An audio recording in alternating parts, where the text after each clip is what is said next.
दोस्तों, स्वागत है आपका हमारे YouTube चैनल सीए भक्त में। तो इस वीडियो से हम लोग बहुत ज़रूरी काम करने वाले। हम लोग ना चालू करने वाले आपका सीए फाउंडेशन का अकाउंट्स बेटे।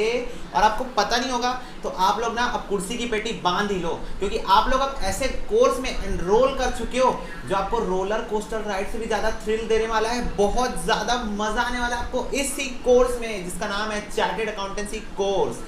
तो चलो स्टार्ट करते हैं। सबसे पहले मैं वीडियो को स्टार्ट करने के पहले, क्योंकि ये पहली वीडियो है तो इसका मतलब आप लोग पहली बार आए हैं, तो अगर वीडियो पसंद आएगी तो वीडियो को लाइक ठोकना और चैनल को जरूर से सब्सक्राइब ठोकना। वो लाल वाले बटन को ना ग्रे कर देना। क्यों पता है? क्योंकि लाल बटन मतलब स्टॉप का मतलब होता है, रेड मतलब होता है स्टॉप। पर अब आपको रुकना नहीं है, क्योंकि आप इस कोर्स में एनरोल कर चुके हो। इसका मतलब अब आपको नहीं रुकना है जब तक आपके पास आपके नाम के आगे ये शब्द, ये दो वर्ड CA यानी चार्टर्ड अकाउंटेंट ना लग जाए। ठीक है, तो सबसे पहले एक छोटी सी मैं ज़्यादा टाइम अपने ऊपर वेस्ट नहीं करूँगा। 1 मिनट बस दे दो मेरे को मेरी इंट्रोडक्शन देने के लिए, प्लीज़ यार 1 मिनट दे दो। तो मेरा नाम सबसे पहले है हार्दिक मिश्रा। ठीक है, हार्दिक मिश्रा मेरा नाम है। और अभी मैं फ़िलहाल CA फाइनल में हूँ। मेरी एज 20 ईयर्स है। मैं फ़िलहाल अभी CA फाइनल में हूँ, प्लस मैं अभी BCom फाइनल ईयर में हूँ। और मेरा जो BCom है वो सेंट्रल यूनिवर्सिटी गुरु घासीदास से चल रहा है। कमर्शियल्स कोचिंग क्लासेस का मैं फाउंडर हूँ, और ये कोचिंग क्लासेस जो है ऑपरेट करती है बिलासपुर छत्तीसगढ़ में, बिलासपुर सिटी में। इसका मैं फाउंडर हूँ। और मैं आपको क्या बताऊँ, मैं आपका टीचर कम भैया हूँ। ठीक है, तो आप लोगों को मेरे से घबराने की ज़रूरत नहीं है। आप लोगों को मेरे से डाउट्स पूछने हैं। हम इंस्टाग्राम हैंडल में भी अवेलेबल है, हम टेलीग्राम में भी अवेलेबल है, आप यूट्यूब कमेंट सेक्शन में भी मुझसे डाउट पूछ सकते हो। लेकिन मेरी क्या कोशिश रहेगी ना, पता है, डाउट आने की नौबत ही नहीं रहनी चाहिए। ऐसे वीडियोस बनाओ, ऐसा पावर अपना पूरा ज्ञान झोंक दूँ आप लोगों के ऊपर। तो ऐसे पावरफुल मैं वीडियोस बनाऊँ आप लोगों के लिए कि आप लोगों को डाउट आए ही ना। तो भैया आप कैसे इतने पावरफुल वीडियोस बना सकते हो? बेटा मैं ऐसे पावरफुल वीडियोस बना सकता हूँ कि 2018 में मैंने अपना क्लास 12 के एग्ज़ाम्स दिए, जिसमें मैंने कॉमर्स प्लस मैथ्स लेके पढ़ा था। कॉमर्स प्लस मैथ्स मेरा सब्जेक्ट था, और मैंने 2018 के ही मई अटेम्प्ट में अपना CA फाउंडेशन क्लियर कर लिया। CA जो आपका मई अटेम्प्ट होता है उसमें ही जो एग्जाम्स है उसमें मैंने अपना CA फाउंडेशन क्लियर कर लिया। उसके बाद जैसे कि आप लोग जाते हो 9 महीने का गैप लेना पड़ता है। उसके बाद 2019 के मई अटेम्प्ट में मैंने अपना फर्स्ट ग्रुप दिया, और 2019 के ही नवंबर अटेम्प्ट यानी बस अभी ये पिछले साल मैंने अपना सेकंड ग्रुप दिया। मेरे दोनों ग्रुप क्लियर हो गए, और 8 में से 6 सब्जेक्ट मेरे एग्जम्प्टेड थे। तो इसलिए मेरी क्या स्ट्रैटेजी रही कि मैंने इतना अच्छा स्कोर किया। और सबसे बड़ा बम तब फूटेगा जब मैं आपको ये बताऊंगा कि ये सारी चीज़ें मैंने की है बिना कोचिंग के। तो बिना कोचिंग के किया है। तो मेरे कुछ बहुत अच्छे एक्सपीरियंस है, मैं आप लोगों के साथ ज़रूर शेयर करूँगा इस सुहाने सफ़र के दौरान। तो आप लोगों को क्या करना है, कोर्स चालू करने के पहले आप लोगों से कुछ एक्सपेक्टेशन है कि गाइस डोंट गो फॉर फर्जी कोचिंग क्लासेस। फर्जी कोचिंग क्लासेस के पीछे आप मत जाना। अब आप बोलोगे फर्जी कोचिंग क्लासेस आपका क्या मतलब है? फर्जी कोचिंग क्लासेस का मेरा ये मतलब है कि जिनकी फ़ीस बहुत हाई होती है, फ़ीस सुपर हाई, इतनी ज़्यादा फीस रहेगी ना यार, 40,000 50,000 रुपये फ़ीस फाउंडेशन की। भाई इतना कौन चार्ज करता है? हमारी खुद renounce coaching classes, Swapnil Patni classes, इतनी बड़ी कोचिंग क्लासेस में भी इतनी चीज़ें चार्ज नहीं करती। तो ऐसे ना ये हाई फीस चार्जिंग वाली क्लास मतलब होता है कि आप लोगों के जो शोरूम्स होते हैं ना, बस ये वही क्लासेस है। बाहर से बहुत अच्छी दिखेंगी, अंदर से कुछ मज़ा नहीं आएगा आपको जाके। रीज़न भी हो सकता है कुछ क्लासेस अच्छी हो, पर ऐसी क्लासेस में क्या होता है, आप लोगों को ऐसी पढ़ाई कराई जाती है जिसमें आपका बेस नहीं बनेगा। मैं आपको पहले बना रहा हूँ कि अगर आप CA के कोर्स में आए हो ना, आप लोग ज़रूर सुने होंगे कि CA में अटेम्प्ट्स लगते हैं। मेरे नहीं लगे। रीज़न क्या था पता है? क्योंकि ये अब CA फाउंडेशन जो है वो आपका बेस है। ये आपका CA फाउंडेशन, ये आपका बेस है। इसके ऊपर खड़ी होगी इमारत CA इंटरमीडिएट की। CA इंटर की इमारत आपकी इसके ऊपर खड़ी होगी, और फाइनली आपका टेरेस डलेगा, जो कि आपका रहेगा जहाँ पर आपका स्विमिंग पूल रहेगा, आपका जिम रहेगा। मतलब लग्जरी ये लग्जरी रहेगी आपकी CA फाइनल क्लियर होने के बाद। तो 3 स्टेजेस में आपके एग्जाम होंगे, और ये 3 स्टेजेस में ना ये जो बेस है, अगर यही आपने रट के, अगर आप सोचोगे MCQ पैटर्न का एग्जाम है, ट्रिक्स सीख लेंगे एग्जाम पास कर। पहली बात तो मैं ये बता रहा हूँ 27 एवरेज है passing percentage on an average 27% है। तो ये मत सोचना कि आप पास ही हो जाओगे। तो 100 में से सिर्फ 27 लोग ही पास होते हैं। तो क्यों ये जो बच्चे फेल हो रहे हैं, वो क्यों फेल हो रहे हैं? क्योंकि वो या तो ऐसी कोचिंग ज्वाइन कर लेते हैं, वहाँ उनका पढ़ाने का तरीका अलग होता है। वो कॉन्सेप्ट पे ना फोकस करते हुए रटवाने में ज़्यादा फोकस करते हैं। वो आपको डराएंगे, वो आपको CA का फियर दिखाएंगे और रटवा देंगे। चीज़ों को रटने के बाद हो सकता है आप इन 27 बच्चों में हो, आप वो दोज लकी पीपल्स में से हो जो इन 27 कैटेगरी में आते हैं और आप रट लोगे और पास हो जाओगे। पर कोई फायदा नहीं है, इंटर में जाके आपके अटेम्प्ट लगना चालू हो जाएंगे और जो इंटर का आपका सुहाना सफर रहेगा वो बर्बाद होना चालू हो जाएगा, क्योंकि आपके साथ जो आपके कलीग्स रहेंगे उसी कोचिंग क्लास में वो पास होते लगेंगे और आप फेल होने लगेंगे। तो भाई choose your coaching precisely. Coaching class आपको बहुत अच्छी चूज करनी, पहला चीज। दूसरा चीज ये है कॉन्सेप्ट बिल्डिंग पे ध्यान देना है, रटने पे नहीं। कॉन्सेप्ट बिल्डिंग पे ध्यान देना है, रटने में नहीं। मैथ्स आपका एमसीक्यू पैटर्न में है, मैथ्स के वीडियो भी हम डालेंगे, मैं ही पढ़ाऊंगा मैथ्स का वीडियो। एलआर के लिए हमारे टीचर है, हमारे इकोनॉमिक्स के टीचर, सारे वीडियोस आपको इस चैनल में मिलेंगे, टेंशन नहीं है।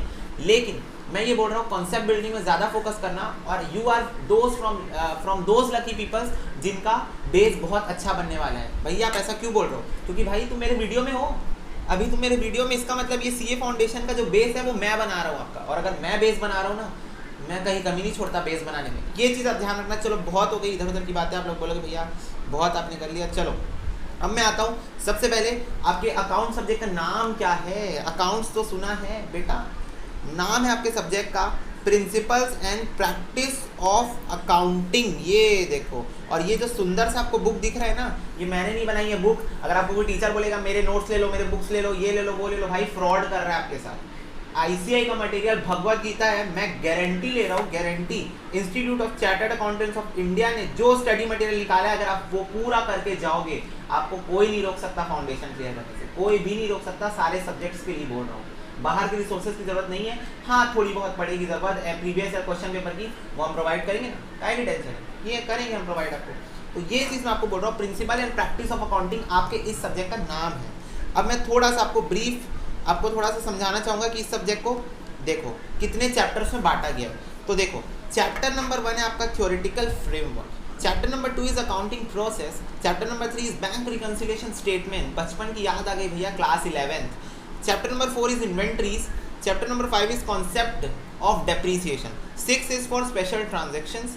Now going to 7th is the sole proprietorship में जो क्लास 11th में हमने फाइनेंशियल स्टेटमेंट बनाना सीखा था ना, उसके ऊपर है ये चैप्टर।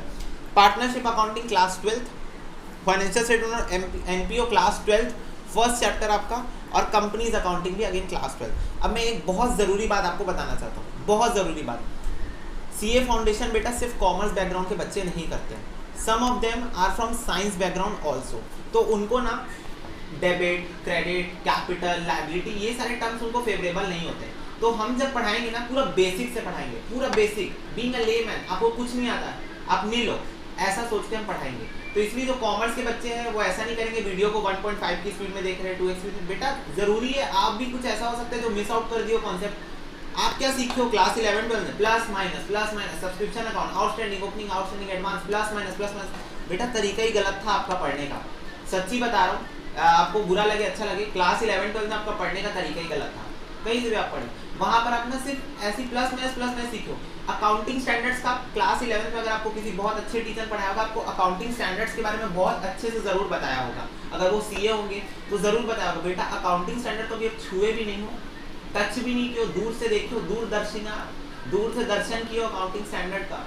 तो कैसे बेटा? तो अभी तो आप अकाउंटिंग एक्चुअल में एंटर ही नहीं किए, सीखे ही नहीं हो। पर मैं गारंटी दे रहा हूँ, मेरे से पढ़ोगे ना, ऐसा बेस बना के दूंगा फाउंडेशन में, इंटर के फाइनल सब निकालते चले जाओगे। तो ये चीज़ मैं ध्यान में आपको देना चाहता हूँ कि आपका ये वाला जो चैप्टर है अकाउंटिंग प्रोसेस, अगर ये आपको आ गया ये चैप्टर, तो आपको ये वाला चैप्टर बनने लगेगा, तो आपको ये वाला चैप्टर बनने लगेगा, तो आपको ये वाला चैप्टर बनने लगेगा, तब आपको ये वाला चैप्टर बनने लगेगा, तब आपको ये वाला चैप्टर बनने लगेगा, तब ये चैप्टर बनने लगेगा, और फाइनली तब ये भी चैप्टर बनने लगेगा। मतलब इसका मतलब क्या है? इसका मतलब ये है स्पेशल ट्रांजैक्शंस की अकाउंटिंग को छोड़ के अगर ये वाला चैप्टर आपका क्लियर है, अकाउंटिंग प्रोसेस का बेस एकदम मंझा हुआ, क्लियर, साफ सुथरा है, तो इसका मतलब ये जो चैप्टर्स है ना आगे के सारे चैप्टर्स का बेस बना देगा ये चैप्टर अकेले। तो इसीलिए बहुत जरूरी है, कॉमर्स स्टूडेंट हो, नॉन कॉमर्स स्टूडेंट कोई भी हो, ये चैप्टर्स अटेंड करना बहुत जरूरी है। प्लस इस चैप्टर का बेस कौन सा है? Chapter number 1। यही गेम है बेटा, चैप्टर नंबर 1 ना सेकंड चैप्टर का बेस है, और सेकंड चैप्टर इतने सारे चैप्टर्स का बेस है। तो अब आप समझ लो कितना जरूरी है पढ़ना। तो इसलिए थ्योरी बेस ऑफ अकाउंटिंग कोई भी लाइटली नहीं लेगा। चलो मान लिया आप बहुत अच्छे टॉपर बच्चे थे, 99% वाले बच्चे हो, कोई दिक्कत नहीं है भाई, कोई दिक्कत नहीं है मेरे को, लेकिन फिर भी एक बार पढ़ लोगे तो कुछ चला जाएगा क्या? नहीं ना, कुछ भी एक्स्ट्रा ही सीख लोगे। चलो रिवीजन के पर्पज से ही पढ़ लोगे चैप्टर 1 2, उसके बाद तो सब कुछ अलग है, सब कुछ नया है, बीआरएस चालू हो जाएगा। ठीक है 11th क्लास की जो भी यादें थी वो ताज़ा करना चालू कर देंगे, उसके बाद तो ज़रूरत पड़ने वाली। तो इसलिए मैं आपसे रिक्वेस्ट कर रहा हूँ चैप्टर नंबर 1 2 जैसी क्लासेस को आप स्किप ना ही करें तो अच्छा होगा, क्योंकि शुरू की क्लासेस में ना मेल जोल बढ़ाते हैं, टीचर स्टूडेंट का रिलेशन बनता है कब पता है, जब मेल जोल बने, तो थोड़ा हम एक दूसरे से शेयरिंग एंड केयरिंग करते हुए आगे बढ़ेंगे तो बहुत अच्छा होगा। ठीक है, तो इस चीज़ को आप लोग बच्चे बहुत ध्यान में रखेंगे। आपका इंडेक्स था, आपके पास आईसीए की बुक होगी तो बेस्ट है, नहीं होगी तो institute of chartered accountants of India की वेबसाइट में जाके आप पीडीएफ डाउनलोड कर सकते हैं फिलहाल के लिए। अगर आपकी बुक नहीं आई होगी ड्यू टू दिस पैंडेमिक तो बीओएस पोर्टल में जाके स्टूडेंट सेक्शन में जाके आप सीए फाउंडेशन की बुक्स अपनी डाउनलोड कर सकते हैं पीडीएफ फॉर्मेट में। तो बस अब मैं आपको ले जाना चाहूँगा दर्शन कराने के लिए चैप्टर नंबर 1 का, जो कि है थ्योरेटिकल फ्रेमवर्क।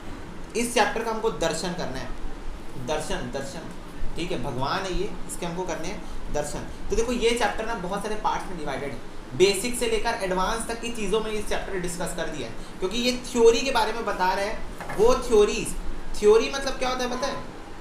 थ्योरी मतलब होता है टर्म्स, ठीक है। थ्योरी मतलब ये नहीं कि भाई कुछ कंटेंट लिखा हुआ उसको पढ़ना है, याद करना है। थ्योरी मतलब होता है वो टर्म्स जिनसे आपको फेवरेबल होना पड़ेगा before you are going to proceed to further chapters, chapter 2, chapter 3, chapter 4। उन चैप्टर में एंटर करने के पहले ये चाबी है, this is a key to what, this is a key to success. आपको ये चाबी चाहिए और ये चाबी आपको मिलेगी चैप्टर नंबर 1 के अंदर, ठीक है, जिसमें आपको बेसिक्स पढ़ना है अकाउंट्स के बारे में कि अकाउंट्स होता क्या है, व्हाट इज दिस अकाउंट्स। तो इसीलिए मैं बेसिक से स्टार्ट करना चाहूँगा, सुपर बेसिक से। तो I want to ask you guys what is the history of accounting, what is the history of accounting. बच्चे बोलोगे हमको तो पता है हिस्ट्री ऑफ अकाउंटिंग क्या है, बोलूँगा बताओ हिस्ट्री ऑफ अकाउंटिंग क्या है। तो बोलोगे अकाउंटिंग भैया वो होती है जिसमें हम लोग बुक में ट्रांजैक्शन लिखते हैं, ये वो बेटा वो तो और है। मैं पूछ रहा हूँ पीछे, मैं और पीछे जाओ, और पीछे स्टोन एज में चले जाओ, स्टोन एज में चले जाओ। हिस्ट्री ऑफ अकाउंटिंग क्या होती है? हिस्ट्री ऑफ अकाउंटिंग मतलब क्या होता है पता है? किसी भी चीज़ का हिसाब किताब करना। हिस्ट्री मतलब होता है, अकाउंटिंग का नाम क्या था? अकाउंटिंग का पहले नाम था हिसाब किताब, हिसाब किताब। तो आप लोग स्टैटिस्टिक्स में पढ़े होंगे हिसाब किताब कुछ ऐसे करना, 1 2 3 4 5, ये होता है हिसाब किताब। तो इस तरीके से स्टोन एज में हिसाब किताब चलता था। आप जाएंगे जनता अलोरा केव्स की पेंटिंग वगैरह भी देखेंगे तो आपको ये चीज़ देखने को मिलेगी कि उस टाइम पे भी अकाउंटिंग थी। और मैं आपको एक बात बता दूँ, accounting is a part of mathematics, ठीक है, it is a part of algebra, ठीक है। तो ये चीज़ आप लोग ध्यान में रखेंगे कि अकाउंटिंग की हिस्ट्री कुछ ऐसी है कि अकाउंटिंग बहुत पहले से चलते हुए आ रहा है। तो आप ये नहीं सोचोगे कि ये तब आया जब अकाउंटिंग स्टैंडर्ड आया, बड़े बड़े लोगों ने, बड़े बड़े अकाउंटेंट्स ने इसको इंट्रोड्यूस किया तब आया, ये ऐसा नहीं बेटा, ना ना ना ना ना, अकाउंटिंग बहुत पहले से है। मुनीम जी के बारे में सुने? मुनीम जी कौन होते थे? मुनीम जी एक आदमी होते थे जो टोपला पहन के बैठते थे और बही खाता बनाते थे, हिसाब किताब करते थे, तो वो होते थे मुनीम जी, आपने ज़रूर सुना होगा। तो बेटा ये अकाउंटिंग टर्म ना बहुत पहले से चलता है। आप ये नहीं बोल सकते कि अकाउंटिंग अभी आया है या कुछ ही समय पहले है, 90s 80s के टाइम में और पहले, मतलब जब वर्ल्ड डेवलप होना फाइनली चालू हो गया था उस टाइम से, ऐसा नहीं है, ठीक है, ऐसा नहीं है। अकाउंटिंग बहुत पहले से एग्जिस्ट करता है। तो वी मस्ट नो दैट हमारा जो सब्जेक्ट है ना उससे बहुत सारे सेक्रीफाइसेस किए, बहुत सारी चीज़ों के बाद ये बहुत अच्छा सब्जेक्ट अकाउंटिंग बन के निकला है, जो आई थिंक आज के टाइम में सबकी लाइफ में इम्पैक्ट कर रहा है। तो इसीलिए इस सब्जेक्ट को रिस्पेक्ट दो, क्योंकि सीए में ये आपको ग्रुप अभी फाउंडेशन में अकाउंटिंग प्रिंसिपल्स ऑफ अकाउंटिंग के नाम से है, सेकंड आपका इंटर में वो आ जाएगा अकाउंटिंग के नाम से, सेकंड ग्रुप में सीए इंटर के सेकंड ग्रुप में आपको सब्जेक्ट देखने को मिलेगा एडवांस अकाउंटिंग नाम से, और फाइनली सीए फाइनल में आपको यही सब्जेक्ट एफआर के नाम से, फाइनेंशियल रिपोर्टिंग के नाम से देखने को मिलेगा। तो ये सब्जेक्ट आपका पीछा कभी नहीं छोड़ेगा। तो विद ड्यू रिस्पेक्ट एक बार जय माता दी बोल के इस सब्जेक्ट को जय करेंगे, बहुत प्यार से प्रणाम, ठीक है। तो चलो अब मैं स्टार्ट करना चाहता हूँ। इंट्रोडक्शन के बारे में मेरे को बहुत ज़्यादा डिस्कशन नहीं करनी है। इंट्रोडक्शन में मैं आप लोगों को कुछ चीज़ें बताना चाहूँगा। जैसे बेसिक से एग्जांपल लेते हैं, ये एक आदमी है और एक शॉप है।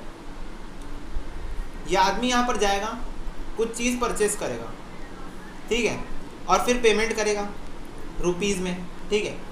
तो what is this? This is a transaction. What is this?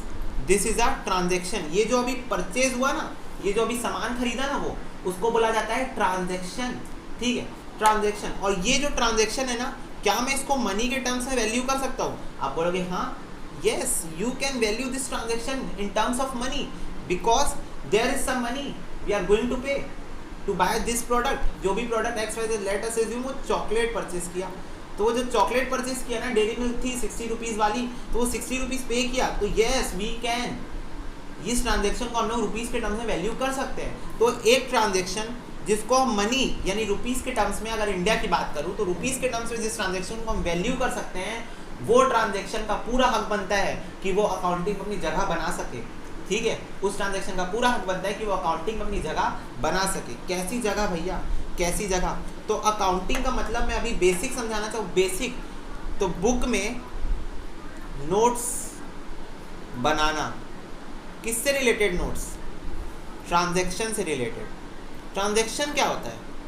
कोई भी खरीदी बिक्री, ये वो काम जिसको हम मनी के टर्म से वैल्यू कर सकते हैं। Transaction is something which we can value in terms of money, ठीक है। तो बुक में नोट्स बनाना ट्रांजैक्शन से रिलेटेड। फॉर एग्जांपल अगर मैं बीइंग सो लेमैन की भाषा, कोई भी बच्चा जर्नल एंट्री में नहीं कूदेगा, लेमैन की भाषा में बोलूँ तो मैं अपनी बुक में लिख देता हूँ, I purchase a chocolate of ₹60। तो देखो ये मेरी हो गई बुक कीपिंग। बुक में नोट्स बनाने को क्या बोलते हैं अकाउंटिंग की भाषा में? बुक कीपिंग, बुक्स को मेंटेन करना, ठीक है। तो मैंने अपने बुक्स में ट्रांजैक्शन नंबर 1 ये लिख दिया कि मैंने एक चॉकलेट परचेज करी जो 60 रुपए की थी, तो this is nothing but a book keeping transaction को नोट्स करना, ठीक है। तो ये चीज़ आपको क्लियर होगी, वही इंट्रोडक्शन फेज में आपको बताना चाह रहा है, ठीक है। कुछ और टर्म्स जो वो आपको इंट्रोडक्शन फेज में बताएगा, जो आप पढ़ोगे तो आपको फैमिलियर होते दिखेगा। जैसे मान लो वही चॉकलेट जो मैंने 60 में परचेज की, नेक्स्ट डे मैं स्कूल गया, भैया स्कूल की याद मत दिलाओ, 12th क्लास खत्म हो गया है, अब स्कूल नहीं जाएंगे वापस, बहुत याद आ रही है, क्या करूँ यार, एग्जाम्पल में देना ही पड़ता है स्कूल्स। तो मान लो नेक्स्ट डे मैं स्कूल गया, यही 60 रुपये की चॉकलेट मैंने एक लड़की को 70 रुपये में चिपका दी, 70 रुपये में। तो एक बात बताओ, सेल्स कितने की हुई? 70 रुपीज़ की। परचेज कितने रुपीज़ का था? 60 रुपीज़ का। 10 रुपये क्या हो गया मेरा? बोलो, हमको पता है प्रॉफिट हो गया 10 रुपये का। 10 रुपये का प्रॉफिट हो गया, है ना। क्लास 12th में एनपीओ पढ़ा था, तो इसी प्रॉफिट को हम सरप्लस के नाम से जानते थे। तो यही चीज़ वो इंट्रोडक्शन फेज में आपको कुछ बताएगा, ठीक है। तो इंट्रोडक्शन फेज जो है वो नॉर्मल सी चीज़ें हैं। हाँ, तो देखो, every individual perform some kind of economic activity. हर इंसान कोई ना कोई इकोनॉमिक एक्टिविटी करता है। इकोनॉमिक एक्टिविटी मतलब क्या होता है? वो एक्टिविटी जिससे हम पैसा कमाना चाहते हैं, वो एक्टिविटी को हम क्या बोलते हैं? Economic activity. तो हर इंडिविजुअल कोई ना कोई इकोनॉमिक एक्टिविटी ज़रूर से परफॉर्म करता है। जैसे कि देखो, और ये वही पर्सन जो है वो सैलरी अर्न करता है और उसको स्पेंड कर देता है चिल्ड्रन के एजुकेशन में, कंस्ट्रक्शन ऑफ हाउस में। ये सारी चीज़ें बेसिक सी चीज़ें जो आप लर्न करेंगे तो आपको समझ में आ जाएगी, वो आपकी इंट्रोडक्शन फेज में आपको दी हुई है। पर हम तो बात करने वाले डेप्थ में, अकाउंटिंग का मतलब क्या होता है? अकाउंटिंग का मतलब बताओ। अकाउंटिंग का मतलब, अकाउंटिंग म्हणजे का होता? अकाउंटिंग म्हणजे, तो देखो अकाउंटिंग मतलब होता है ना बुक कीपिंग, और बुक कीपिंग के अंदर हम बोलते हैं रिकॉर्डिंग। फिर हम करते हैं इन्हीं रिकॉर्डिंग को समराइजिंग, इन्हीं रिकॉर्ड्स को हम क्या करते हैं? समराइजिंग। इन्हीं रिकॉर्ड्स को हम करते हैं क्लासिफिकेशन,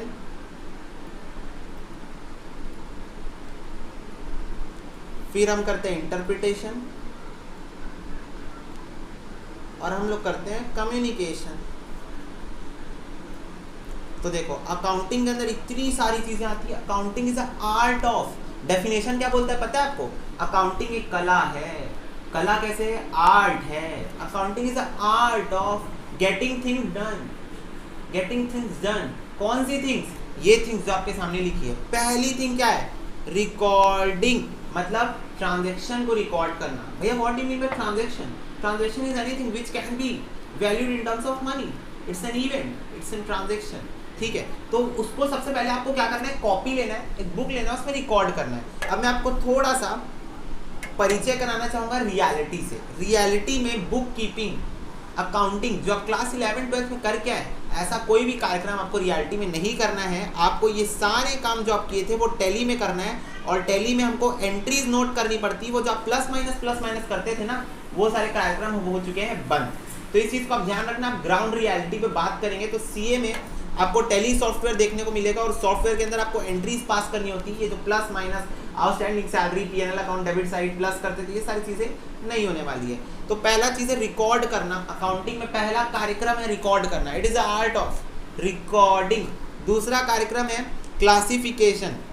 अब देखो एक बात बताओ, अब देखो ये तो कॉमर्स वाले बच्चे बोलेंगे हमको पता है, पर मैं बता रहा हूँ मैं कॉमर्स वाले बच्चों के लिए नहीं, मैं उन बच्चों के लिए पढ़ा रहा हूँ जो नए नवेले आए हैं, दुल्हन के जैसे हैं या दूल्हे के जैसे हैं, बिल्कुल नए सोल्ड। ठीक है, तो देखो मैंने ट्रांजेक्शन रिकॉर्ड कर लिए, मान लो मैंने बोला मैंने परचेज किया, फिर मैंने कुछ सेल भी कर लिया, फिर मैंने कुछ फर्नीचर परचेज किया, फिर मेरा दोस्त था रोहित, मैंने रोहित के साथ कोई ट्रांजेक्शन कर लिया, रोहित के साथ बहुत सारे ट्रांजेक्शन, 2000 1000 500 मैंने उसको दे दिया। ठीक है, फर्नीचर मैंने 100 रुपये का परचेज किया, फिर 200 का, फिर 100 रुपये का बेच दिया, फिर मैंने सेल्स की 100 रुपये की, 200 रुपये की सेल्स की, फिर मैंने परचेज किया 500 का, 1000 का, फिर 50 का, इतना सारा ट्रांजेक्शन हुआ। देखो देखो कितना सारा ट्रांजेक्शन मैंने रिकॉर्ड कर लिया, देखो कितने सारे, 1 2 3 4 5 6 7 8 9 10 11, इतने सारे ट्रांजेक्शन्स मैंने रिकॉर्ड कर लिए। पता है ये ट्रांजेक्शन्स ना क्रोनोलॉजिकल ऑर्डर में होता है। क्रोनोलॉजिकल ऑर्डर मतलब सीक्वेंस में, जैसे मान लो सबसे पहले मैं परचेज किया, फिर उसी को मैंने सेल्स किया, फिर वही सेल से मैं पैसा कमा के फर्नीचर खरीदा, फिर मैंने रोहित से पैसा लिया, फिर उसके बाद मान लो उसके बाद मैंने फिर से फर्नीचर परचेज किया, फिर मैं रोहित को पैसा दिया, फिर मैंने सेल्स किया। मतलब ये ट्रांजेक्शन उल्टे सीधे हो सकते हैं, हो सकता है पहले मैंने परचेज किया, फिर मैं सेल्स कर दिया, फिर मैंने रोहित को पैसा पे किया, फिर मैं फर्नीचर परचेज किया, फिर रोहित से ट्रांजेक्शन हुआ, फिर फर्नीचर, उल्टे सीधे ट्रांजेक्शन है। अब मान लो एक आध महीने बाद रोहित आया, बोला हार्दिक तेरे साथ कुछ ड्यू है क्या? मैं बोला नहीं यार मेरे को तो याद नहीं आ रहा है। बोला अपनी अकाउंट्स चेक करके बताना। मैं अपनी क्रोनोलॉजिकल अकाउंट्स को जब खोला, अब आप खुद सोच के देखो मेरे को कितना टाइम लग जाएगा रोहित के साथ इतनी पुरानी ट्रांजेक्शन को प्लस माइनस करने में, मैं पागल हो जाऊंगा, क्योंकि ये कुछ ही ट्रांजेक्शन है। बिजनेस में तो लाखों ट्रांजेक्शन होती है, एक दिन में लाखों ट्रांजेक्शन होती है। तो कैसे ढूंढूं उन ट्रांजेक्शन को? क्लासिफिकेशन से। क्लासिफिकेशन मतलब क्या होता है पता है? जिसकी जो ट्रांजेक्शन है ना उनको उनके पर्टिकुलर हेड्स में डाल दो। रोहित के सारे ट्रांजेक्शन, एक रोहित का अकाउंट बनाओ, एसी मतलब होता है अकाउंट्स, रोहित का एक अकाउंट बनाओ, उसमें सारे ट्रांजेक्शन्स रोहित से रिलेटेड डाल दो। वैसे एक फर्नीचर का अकाउंट बनाओ, उसमें फर्नीचर से रिलेटेड सारे ट्रांजेक्शन डाल दो। फिर ऐसी सेल्स का अकाउंट बनाओ, सेल्स से रिलेटेड सारे ट्रांजेक्शन डाल दो। परचेस का अकाउंट बनाओ, परचेस से रिलेटेड सारे ट्रांजेक्शन डाल दो। तो ये कार्यक्रम आपको करना है यहाँ पर, समझ में आया? ये कार्यक्रम मतलब क्लासीफाई करना है। परचेस की सारी एंट्री परचेस के पास जा, सेल्स की सारी एंट्री सेल्स के पास जा, रोहित की सारी एंट्री तो रोहित अकाउंट में जा। तो पहले तो किए रिकॉर्ड क्रोनोलॉजिकल ऑर्डर में, 1 तारीख को, 2 तारीख को, 3 तारीख को, 4 तारीख को, डेट वाइज। क्रोनोलॉजिकल ऑर्डर मतलब होता है डेट वाइज रिकॉर्ड करना। ठीक है, तो डेट वाइज रिकॉर्डिंग की, फिर उन्हीं ट्रांजेक्शन को हमने क्लासीफाई कर दिया पर्टिकुलर हेड्स में। रोहित की सारी एंट्री रोहित अकाउंट में, सेल्स की सारी एंट्री सेल्स अकाउंट में। वैसे ही थर्ड थिंग आ रही समराइज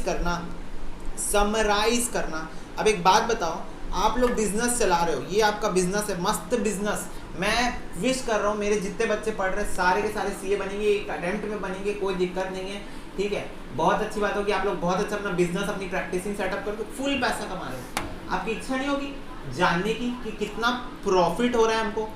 कमा तो बहुत रहे हो, मान लो बहुत कैश आ रहा है, व्हाट अबाउट प्रॉफिट हो रहा है कि नहीं, कैसे चेक करोगे? तो हर साल में, जो कि साल आपका होता है 1 अप्रैल से 31 मार्च तक, ये आपका फाइनेंशियल ईयर होता है। फाइनेंशियल ईयर 1 अप्रैल से 31 मार्च होता है। तो हर साल के अंत में यानी 31 मार्च को हमारी इच्छा जागरूक होती है। साल के अंत में हमारा साल 31 मार्च को खत्म होता है, यानी 1 अप्रैल को हम लोग मनाते हैं न्यू ईयर। ठीक है, तो हर अकाउंटेंट की, हर बिजनेस की इच्छा जागृत होती है, हम जानना चाहते हैं हमारा प्रॉफिट हुआ कि लॉस हुआ। तो प्रॉफिट लॉस जानने के लिए ना हम लोग सारे जो अकाउंट्स पूरे साल भर में बनाए उसकी हम एक समरी प्रिपेयर करते हैं। ठीक है, हम उसकी एक समरी प्रिपेयर करते हैं और उस समरी का नाम होता है statement of profit and loss.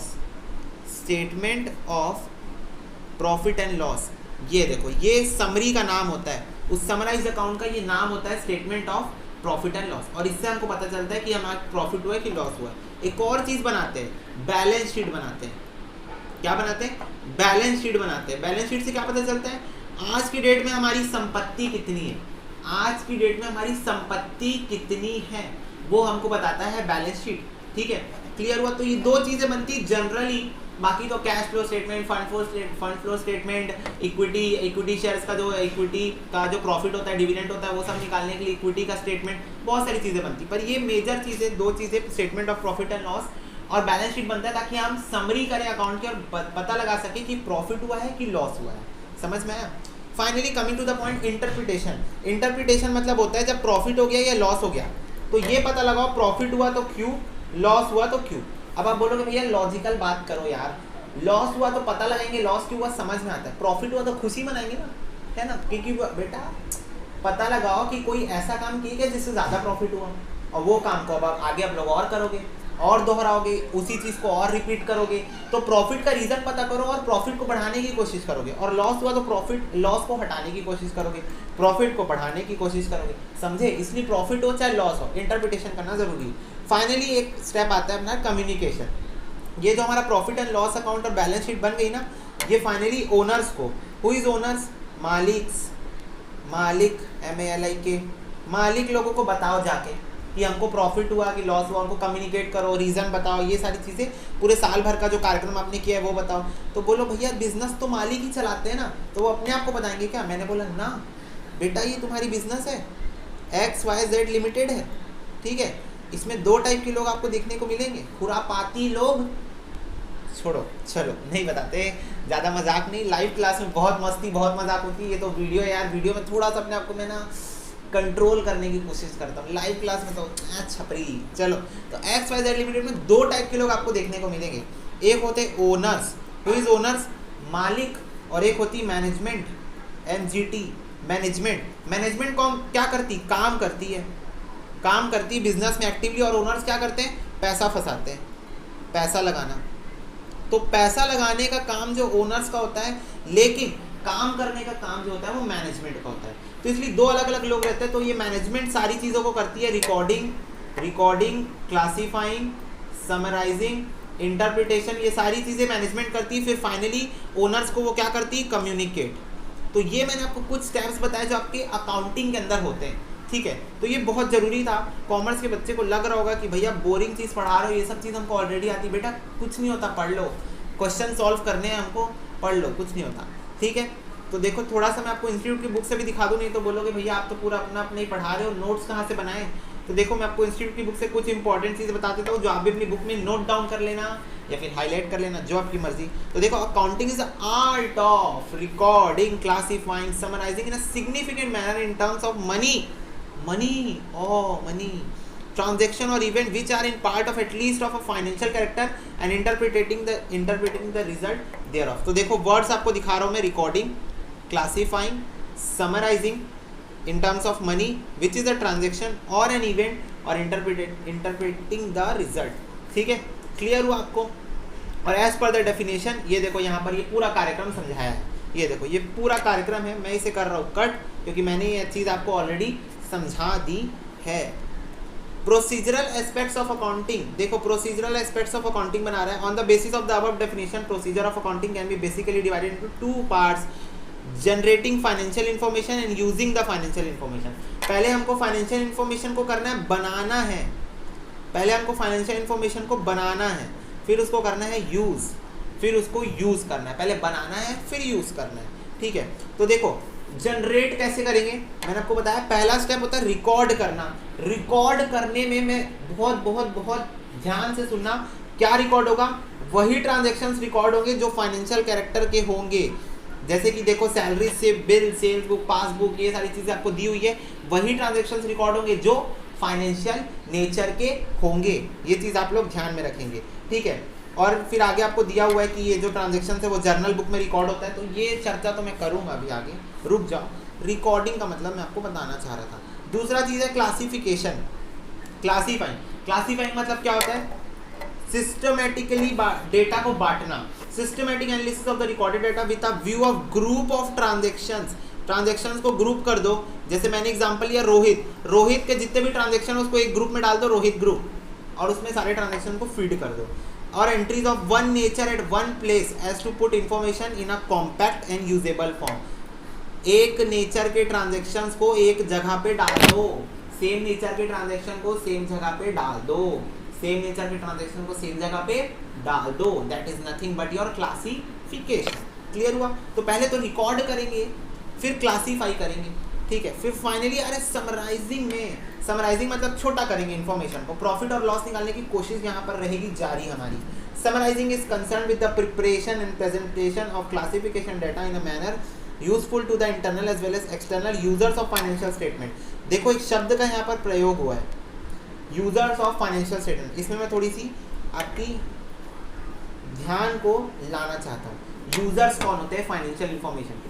भैया फाइनेंशियल इंफॉर्मेशन क्या होता है बेटा, बताया तो, रिकॉर्ड करना। किसको रिकॉर्ड करना? ट्रांजैक्शन को, जो मनी के नेचर में हो, वो क्या होता है? फाइनेंशियल इंफॉर्मेशन होता है। तो फाइनेंशियल इंफॉर्मेशन के यूजर्स कौन होते हैं? बेसिकली वो जो मैं बैलेंस शीट और पीएनएल बताया ना, उसी की मैं बात कर रहा हूँ यहाँ पर। इसके यूजर्स कौन होते हैं? कौन इनको यूज करेगा, कौन इसको यूज करेगा इंफॉर्मेशन लेने के लिए? तो सबसे पहले तो मालिक, ओनर्स, ठीक है। फिर वो लोग जो आपको लोन दे के रखे हैं, देखेंगे कि आप लोग लोन चुकाने के लायक भी हो, क्या अभी आपकी इतनी पोजीशन है कि आप इस लोन को रीपे कर सकते हो? आर यू एबल टू पे दिस लोन, पे बैक दिस लोन, ठीक है। तो लोन को क्या आप पे बैक कर सकते हो? क्या आप किसी से उधारी लेके रखे हो? लोन नहीं लेके रखे, लोन और उधारी is the same thing, I know, but अपने फ्रेंड से उधारी लेके रखे हो तो वो फ्रेंड नहीं देखता, क्रेडिटर्स देखते हैं। क्रेडिटर्स शब्द का मैं प्रयोग अभी नहीं करना चाह रहा था क्योंकि नॉन कॉमर्स वाले बच्चों को नहीं पता होगा, लेकिन मैं चलो फिर भी कर देता हूँ, बाद में बताऊँगा ये क्रेडिटर्स कौन होते हैं। तो क्रेडिटर्स, ठीक है, क्रेडिटर्स यूज़ करेंगे, ठीक है। गवर्नमेंट यूज़ करेगी, चेक करेगी, गवर्नमेंट अपनी पॉलिसी वगैरह। टैक्स डिपार्टमेंट देखेगा क्योंकि आपसे टैक्स चार्ज करेगा, तो वो आपकी फाइनेंशियल इन्फॉर्मेशन देखेगा, कितना प्रॉफिट हुआ है, उस प्रॉफिट में आपको टैक्स चार्ज करेगा। तो ये जो लोग जनरल लोग जो फाइनेंशियल इंफॉर्मेशन को यूज करते हैं, ठीक है, समझ में आया बच्चों? तो चलो, समराइजिंग मतलब होता है छोटा करना फाइनेंशियल इंफॉर्मेशन को। छोटा करना किस चीज में? This process leads to preparation of the following items, जिसका नाम है trial balance, profit and loss account and balance sheet and cash flow statement, ठीक है। तो ये मैंने आपको प्रॉफिट एंड लॉस का मतलब बताया, बैलेंस शीट बताया और कैश फ्लो स्टेटमेंट, ये सारी चीजें। ट्रायल बैलेंस नहीं बताया क्योंकि ट्रायल बैलेंस ना कंपलसरी नहीं होता है बनाना, ऑप्शनल है, बनाना है बनाओ, एनालिटिकल चीज चेक करने की, नहीं बनाने मत बनाओ। अब बच्चे सोचते हैं भैया ये ट्रायल बैलेंस क्या होता है, बताऊंगा बेटा ट्रायल बैलेंस भी क्या होता है, आगे चल के सब बताएंगे, ठीक है। एनालाइजिंग एक पॉइंट यहाँ पर जबरदस्ती इंसर्ट किया गया है इंस्टीट्यूट के द्वारा। I am so angry with this, I am so, don't angry मी, ठीक है। तो the term analysis means methodical classification of the data given in the financial statement. The figures given in the financial statement will not help anyone unless they are in a simplified form. बोल रहा है analyse करना मतलब simplified form में transactions को लिख के दिखाना। भाई ऑलरेडी सिंप्लीफाइड कर चुके हैं और कितना सिंप्लीफाई करें। तो एनालिसिस मतलब होता है अगर कोई ऐसी टर्म्स है जो फाइनेंशियल इन्फॉर्मेशन के जो यूजर्स होते हैं, देखो हम ये मान के चल रहे हैं कि जो यूजर्स होते हैं ना, इनको अकाउंट्स की नॉलेज नहीं है, ये साइंस स्ट्रीम के बच्चे हैं, ठीक है, इनको अकाउंट स्ट्रीम की नॉलेज नहीं है, तो इनको कैसे समझाया जाए what is debit what is credit, ये सारी चीजें। तो एक सिंपल फॉर्म में अपनी फाइनेंशियल इन्फॉर्मेशन को शो करना इज एनालाइजिंग, ठीक है, according to institute, not according to me, okay, let it be. Institute के अगेंस्ट हम क्यों जाए, वही तो भगवान है हमारा।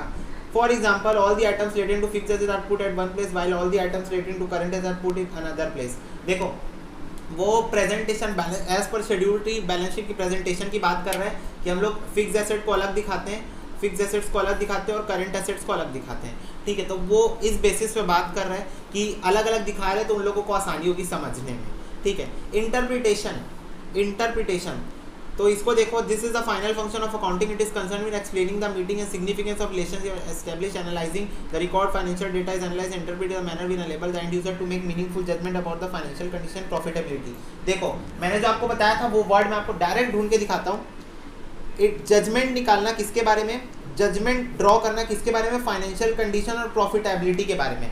फाइनेंशियल कंडीशन और प्रॉफिटेबिलिटी के बारे में जजमेंट दिखाना, बिजनेस ऑपरेशन की जो पूरे साल काम किए हैं उसकी जो प्रॉफिटेबिलिटी थी और जो फाइनेंशियल कंडीशन थी उस बारे में बताना, एनालाइज करना, समझाना ओनर्स को, मीटिंग बैठाना, एजीएम एनुअल जनरल मीटिंग होती है, कंपनी लॉ ग्रुप 1 में पढ़ोगे सीए इंटर में, ठीक है, वो सारी चीज़ों में डिस्कशन करना इंटरप्रिटेशन होता है। और फाइनली कम्युनिकेशन जो है वो इफेक्टिव मैनर में होना चाहिए। मेरा ये मानना है कम्युनिकेशन जब आप करते हैं तो एकदम सुंदर से, जैसे आप कभी एक काम करना, इसी वीडियो के बाद आप फाइनेंशियल इन्फॉर्मेशन, फाइनेंशियल रिपोर्ट जो होती है एनुअल रिपोर्ट किसी भी कंपनी की निकालना, ठीक है, और आप देखना कितनी सुंदर उन लोग प्रेजेंटेशन करते हैं, इंडेक्स लिखते हैं, फिर एकदम कलरफुल चार्ट्स, डायग्राम्स, ये सारी जो फोटोज का, ये सारी चीज़ों का यूज़ करते हैं। क्यों? क्योंकि जो यूजर्स होते हैं उन लोगों का इंटरेस्ट भी होना चाहिए उसको पढ़ने में, क्योंकि वो लोग बेचारे पैसा लगा के रखे हैं बिजनेस में, तो पहली बात तो लोगों को पढ़ना ही पड़ेगा, तो थोड़ा इंटरेस्ट आ जाए उनको ये कलरफुल प्रेजेंटेशन से। तो इसीलिए कम्युनिकेट करना users of the financial information को, users of the financial information, ये देखो and user to enable to make rational decision, and users को फाइनली कम्युनिकेट करना। ठीक है, तो ये सारे जो स्टेप्स थे वो आपके थे अकाउंटिंग के स्टेप्स थे। ठीक है, ये सारी चीज़ें आप लोगों ने देख ली होगा। नेक्स्ट टॉपिक आपका यूजिंग द फाइनेंशियल इन्फॉर्मेशन है। इसके ऊपर मैंने वैसे चर्चा कर चुकी है पर मैं बता देता हूँ। देखो, using the financial information, financial information का उपयोग करना। ठीक है, तो देखो there are certain users of accounting. Earlier it was viewed that the accounting is a mean for the proprietor और owner of the business, but changing social relationship dilute the earlier thing. It is now believe that besides the owner और management of the business enterprise, users of accounting includes. चलो इसी line पे पहुंचना था कि users of financial information कौन होते हैं। Who is the user of financial information? Investors जो बिजनेस में पैसा लगाते हैं, एम्प्लॉयज जो काम करते हैं ताकि वो ये देखें कि भाई जिस फैक्ट्री में काम कर रहे हो फैक्ट्री पता चला बंद हो गई 1 साल में, तो वो भी यूजर्स होते हैं। लेंडर्स जो आपको पैसा देते हैं उधार में, सप्लायर्स जो आपको सामान रॉ मटेरियल देते हैं, जो आप प्रोडक्शन कर रहे हो ना उस प्रोडक्शन का सामान देते हैं। कस्टमर्स जो आपके कस्टमर्स होते हैं, क्योंकि कस्टमर्स भी चेक करना चाहते हैं कि प्रोडक्ट, देखो प्रॉफिट कमा रहे हो मतलब प्रोडक्ट बहुत अच्छा है, डिमांडिंग प्रोडक्ट है, कस्टमर्स भी एनालिसिस करते हैं। ठीक है, और फिर हो सकता है वो बाद में इन्वेस्ट भी करना चाहे बिजनेस में, तो दे कैन ऑल्सो यूज। ठीक है, गवर्नमेंट चेक करती है, मैंने आपको पहले ही बताया, और अदर एजेंसीज और पब्लिक एट लार्ज। यहाँ पर एक लोग नहीं है, कॉम्पिटिटर्स भी देखते हैं, कॉम्पिटिटर्स भी आपकी फाइनेंशियल इन्फॉर्मेशन को देखते हैं कि हमारा कॉम्पिटिटर कैसे परफॉर्म किया है। ठीक है, तो ये लोग यूजर्स ऑफ फाइनेंशियल इन्फॉर्मेशन होते हैं। आगे देख लो, accounting provides the art of presenting information systematically to the users of accounting. Accounting data is मोर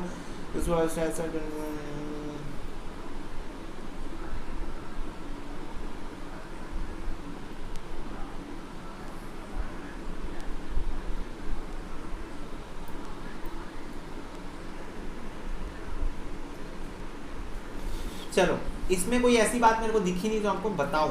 हाँ दिखी, जो आपको भी दिखेगी, मटेरियलिटी के बारे में कुछ बताया है, मटेरियलिटी के बारे में कुछ बताया है, फाइनेंशियल डिसीजन के बारे में कुछ बताया है। ये सब ना थ्योरेटिकल एस्पेक्ट्स हैं जो आप लोगों को जानने बहुत ज़रूरी है। तो ये मैं इसके ऊपर आपको समझाता हूँ, थोड़ी सी चर्चा मटेरियलिटी के ऊपर, थोड़ी सी चर्चा। आज की क्लास हम लोग खत्म कर देंगे, कोई दिक्कत नहीं बेटा, बस थोड़ा सा रुक जाओ। ठीक है, आज की क्लास हम लोग खत्म करेंगे। पता है थ्योरी चल रही है, प्रैक्टिकल आएगा, फिर से न्यूमेरिकल आएगा। वैसे आपको पता है सब्जेक्ट्स भी 3 टाइप के होते हैं, थ्योरेटिकल, प्रैक्टिकल एंड न्यूमेरिकल। और ये जो सब्जेक्ट है ना वो न्यूमेरिकल सब्जेक्ट है, but we have to do some theory before we proceed to numerical aspect. ठीक है, तो मटेरियलिटी मतलब क्या होता है? मटेरियलिटी मतलब होता है ऐसा आइटम या ऐसा ट्रांजैक्शन जो आपकी फाइनेंशियल डिसीजन को इम्पैक्ट कर सकता है। इम्पैक्ट करना मतलब चेंज कर सकता है। जैसे कि एग्जांपल दूंगा तो ज़्यादा अच्छे से समझ में आएगा। मान लो आपका बिजनेस है और आपकी साल भर की प्रॉफिट ही 2 लाख की होती है, 2 लाख की आपकी साल भर की प्रॉफिट होती है, लेकिन उस प्रॉफिट में आपको पता चला आपकी बिजनेस में 1 लाख रुपए का हो गया है घपला। घपला, घपला मीन्स फ्रॉड। तो आपकी बिजनेस में हो गया फ्रॉड, फ्रॉड हो गया 1 लाख रुपए का। भाई साल भर में 2 लाख तो प्रॉफिट ही कमाता हूँ, 1 लाख का घपला हो गया। क्या आपकी फाइनेंशियल डिसीजन मेकिंग को इम्पैक्ट कर सकता है? बोलो हाँ भैया, क्यों नहीं करेगा। 1 लाख का घपला जरूर करेगा, जरूर जरूर मेरी फाइनेंशियल डिसीजन मेकिंग को, इस साल जो मैं डिसीजन लेता अपने बिजनेस रिलेटेड, उसको एक बहुत बड़ा इम्पैक्ट करेगा। तो ये जो 1 लाख का घपला हुआ है वो मेरे लिए मटेरियल है। जो चीज़ आपकी फाइनेंशियल डिसीजन मेकिंग को इम्पैक्ट कर सके वो आपके लिए मटेरियल है। ये 1 लाख रुपए का घपला हो गया रिलायंस इंडस्ट्रीज में, रिलायंस लिमिटेड में यही घपला, सेम 1 लाख रुपए का घपला रिलायंस इंडस्ट्रीज में हो गया। उनको फर्क भी नहीं पड़ेगा, वो लोग इधर उधर करके सेट ऑफ करके अपने अकाउंट्स को टैली कर लेंगे, क्योंकि 1 लाख रुपए तो मुझे ऐसा लगता है उनके 1 हफ्ते का रिफ्रेशमेंट का खर्चा है। चाय पानी जो उनके वो भी आते हैं, जो उनकी मीटिंग्स होती है, बाहर से जो लोग आते हैं, जो उनके कस्टमर्स आते हैं, उनके चाय पानी में 1 लाख रुपए हफ्ते खर्चा होता है। तो these items is not material for Reliance industries, but this is material for you, जिनका 2 लाख का प्रॉफिट है साल का, आपके लिए ये चीज मटेरियल, पर रिलायंस इंडस्ट्रीज के लिए ये चीज मटेरियल बिल्कुल भी नहीं है। तो ऐसे आप मटेरियलिटी डिसाइड करते हो कि कौन सा ऐसा ट्रांजैक्शन या आइटम है जो आपकी फाइनेंशियल डिसीजन मेकिंग पे इम्पैक्ट कर सकता है, तो वो आपके लिए हो जाता है मटेरियल। तो इन्हीं सब चीज़ों पे बात की है कि ये सारी चीज़ों को चेक करना, फाइनेंशियल इन्फॉर्मेशन चेक करने के दौरान कि कोई ऐसा आइटम तो नहीं जो मटेरियल हो जो मेरी फाइनेंशियल डिसीजन मेकिंग को इम्पैक्ट कर सके, ये सारी चीज़ें इस पैराग्राफ में लिखी है। तो अभी तो हमने बहुत छोटी सी डिस्कशन की इस वीडियो के अंदर, ज़्यादा लेंथी नहीं करते क्योंकि पहली क्लास थी, तो आपका इंटरेस्ट इस सब्जेक्ट बने रहना चाहिए। थ्योरेटिकल एस्पेक्ट मैंने उठाया है क्योंकि ज़रूरी बेस बनाना। अगले वीडियो में हम लोग चर्चा करेंगे evaluation of accounting and social science, और आगे बढ़ेंगे फिर ऑब्जेक्टिव ऑफ अकाउंटिंग, ये सारी चीज़ें छोटी छोटी चीज़ें हैं। बुक कीपिंग वगैरह में आएंगे, capital, debtors, creditors, revenue, capital nature item, ये सारी चीज़ों का डेप्थ एनालिसिस करेंगे, इन सारी टर्मिनोलॉजीज पे चर्चा करेंगे, टर्म्स कैसे होते हैं। अगले वीडियो में मिलते हैं। इस वीडियो में इतना ही, बाय बाय।